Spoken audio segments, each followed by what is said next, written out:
See, the thing is, our whole economic system runs on spending. So you go to work and you get a paycheck, and now once you got this paycheck, you have money to pay your rent, you have money to go out and buy a car, you have money to go shopping, and you have money to go out to eat. Once you spend your paycheck, now your landlord gets paid, the car company got paid, the shopping mall got paid, and that restaurant got paid, and now all of these companies have more money to hire more employees and grow their companies and make more money. The more money that you spend, the more money that someone else makes. That's why a lot of people call the United States a consumerism culture, because this whole country kind of relies on people spending their money. But the interesting thing is, we don't live in a cash-based society in the sense that people live off of how much money they make. We live in a credit-based society where people don't spend how much money they have, they spend how much money they can qualify for. If you make $4,000 a month, and let's assume that this is after taxes, you might assume that the most you'll be able to spend every single month is $4,000. But that's not the case. Thanks to the help of credit and debt, now instead of just spending $4,000 a month, you might be spending $5,000 a month thanks to the help of mortgages and loans and credit cards. This might not be good news for you as a consumer, because if you don't understand how the system works and if you don't understand money, then you might be drowning in debt and you might spend the rest of your life just paying off this debt. But for the economic system, this is great, because in the economic marketplace, in the economy, nobody can tell the difference between debt and money. Because if you go to a restaurant and you spend $100, they don't know if this is $100 that you have in your bank account or if this is $100 that you're borrowing from your credit card. To the restaurant, that $100 is $100. So now if you make $4,000 a month and you spend $5,000 every single month thanks to the help of debt and credit, well, now you are spending 25% more money, or credit in this case, but there's more money flowing in the economic system, which means now you might be able to rent a better apartment, you might be buying a better car, you might be wearing better clothes, and you might be eating at better restaurants and spending more money. So as you spend more money, the economy makes more money, which helps the economic system grow. I'm not saying this is right, I'm just telling you how it works. As soon as you enter into a recession, the first thing that happens is people lose their jobs or wages get cut. When that happens, now people have less money to spend. So if you have less money coming in, now you don't have as much money to pay your landlord, you can't buy as nice of a car, you can't shop as much, and you might not be eating out at restaurants, which means these companies and these businesses are now going to be losing money, and they're going to have less money to pay their employees, they're going to have less money to invest in more stores, and so these companies and businesses are going to struggle. That's why as soon as you enter into a recession, one of the first things that the Federal Reserve Bank will do is they will slash interest rates, because now when interest rates go down, borrowing money becomes cheaper, so people are more likely to go out and borrow more money. And so you got to understand, if wages go down, the real money in the system goes down, but interest rates go down, now debt or credit in the system will go up, which kind of helps balance out this kind of lack of money in the economy, because in the economic system, money and credit or debt is treated the exact same way.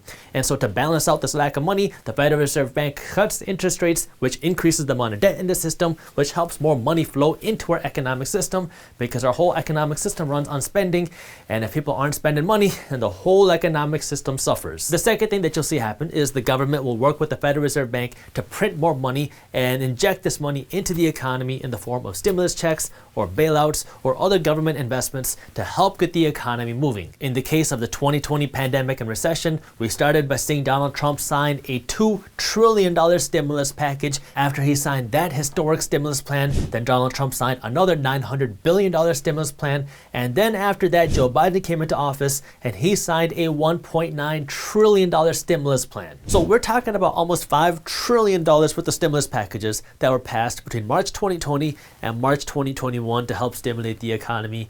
And this doesn't include all the money that the Fed printed to bail out the stock market. So the United States government passes like $5 trillion worth of stimulus aid. That way they can send this money out into the economy in the form of stimulus checks and grants and bailouts and other financial aid from the government. But the thing that you have to understand here is the government didn't have $5 trillion sitting in a vault somewhere. I mean, the United States government is drowning in debt.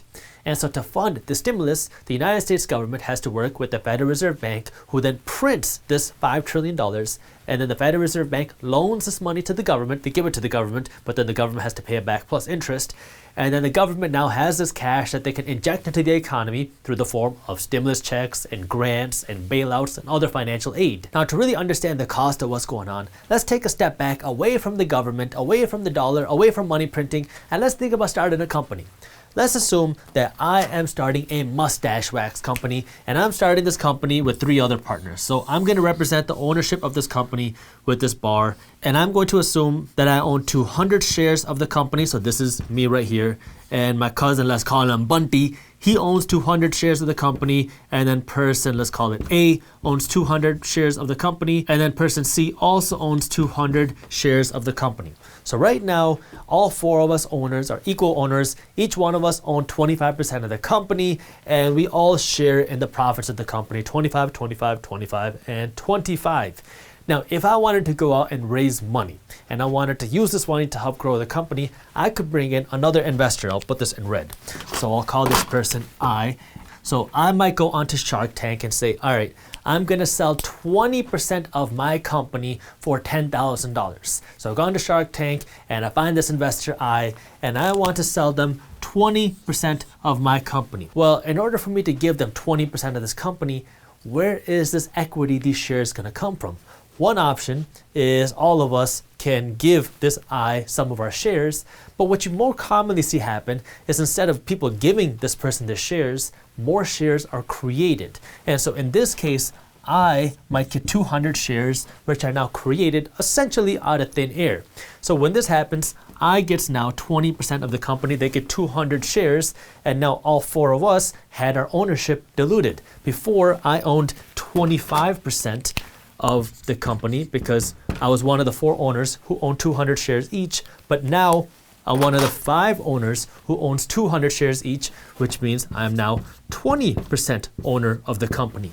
So my ownership was just diluted, and if I want to maintain my ownership structure, if I want to keep being a 25% owner, then I'm going to have to use more of my money to buy more shares of the company. So maybe you have to come in here and buy another 50 or 100 shares of the company.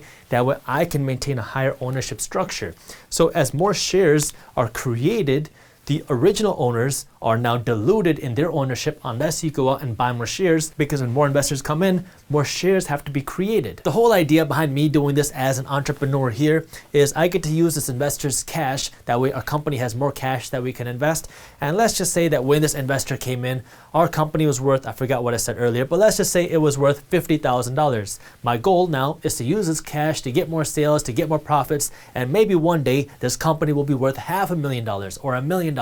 So my goal is to make the company more valuable by creating more value through the company. The thing that I want you to remember is that as more shares are created in this company, the original shareholders get their ownership diluted unless they go out and they buy more shares, unless they accumulate more shares. In the economy, we see something very similar happen, because now as more and more money is printed, it's essentially like creating more shares. And so what happens is the value of your dollar gets diluted. Here, your value of ownership got diluted, but now in the economic system, the value of your dollars get diluted because each dollar that you have now doesn't have as much buying power, and it doesn't stretch as far just because we have so many more dollars in circulation. This is what inflation is. So when you get a stimulus check or when a company gets a bailout, it's good temporarily because maybe you got some extra cash that you can go out to spend with right now, but over the long term, this has a very expensive consequence, because over the long term, the value of our dollars get diluted, which means each dollar that you have saved doesn't have as much buying power,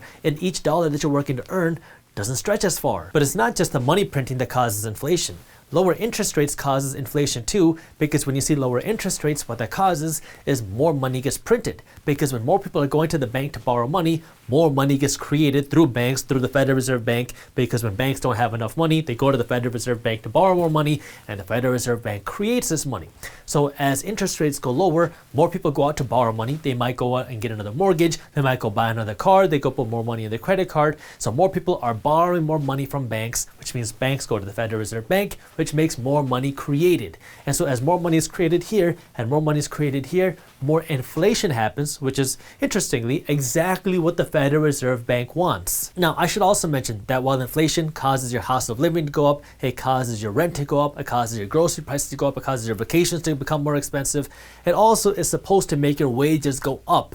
But what we've seen happen over time is that yes, while wages do go up with inflation, it doesn't usually keep up with our cost of living and our standard of living. So as more inflation happens, you're going to see things become more expensive. And yeah, while your wages might go up a little bit, it doesn't keep up with the rising cost of living. The most obvious losers here are the people that are just saving all of their money because their savings are getting eaten away by inflation. And it's also the people that are not financially educated, because when you're not financially educated, you're falling into the traps of just going deeper into debt to finance a whole bunch of things that don't make you any money, while the financially educated and the wealthy are now using this system to buy more assets, to buy more investments that are growing with inflation. So you're seeing the rich get richer and the poor get poorer. This again is why financial education is so important. And if you haven't read our free money management PDF, I'll put the link to where you can download it for free in the description below. But the interesting thing about this is MarketWatch has kind of made it apparent that this higher inflation is also bad for people nearing retirement. Essentially what this article says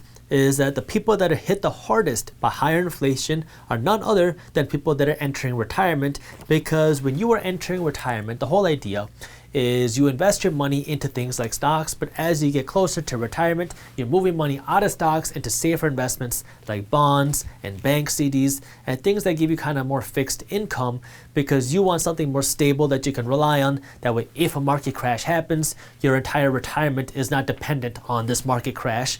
And so if you are nearing retirement, you kind of move your money towards these safer investments. And so if you're in these fixed return investments as a retiree, now the amount of money you're going to be making every single year is flat. But if you have higher inflation, then the cost of everything keeps going up and up and up. So you're not making any more money, but the cost of living keeps going up, which is why it becomes harder and harder for people that are in retirement or near retirement to be able to survive. The reason why this author, Brett Arends, is worried is because inflation is ramping up. He says that before the election happened, before the 2020 election, inflation was right around 1.6%. Now, just a few months after the election, it's at 2.3%. That might not seem like a super drastic increase in inflation, but that's a 40% jump in inflation in just a few months. The other thing that I want to mention about this 2.3% number is that it's really just an average. That's not the real inflation rate that a lot of people are feeling, because we have a whole generation of people that, yeah, might be facing this 2.5% inflation, but they can't afford housing. They can't afford their groceries. They can't afford basic living, because real inflation is way more than 2.5% a year. But sticking with this article, essentially what it's saying is that we have all these people in retirement or near retirement that have these fixed return assets, and they're going to be the ones paying the price, because the cost of living is going to keep going up and they're not going to be making any more money.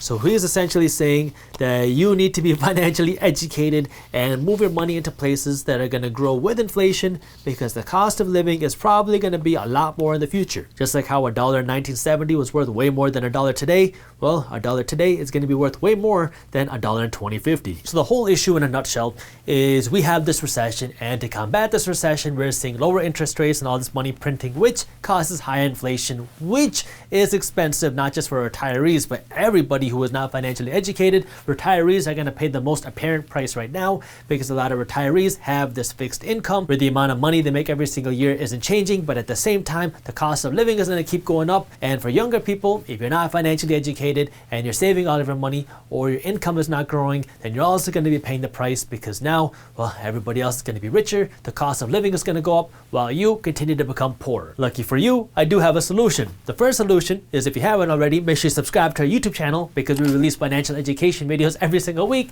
But something a little bit more practical for your money is, now you gotta understand what's going on, which we have just talked about. But second, you need to take your money and put it in places that are gonna grow with or faster than inflation. That way you can kind of combat this new inflation that's happening.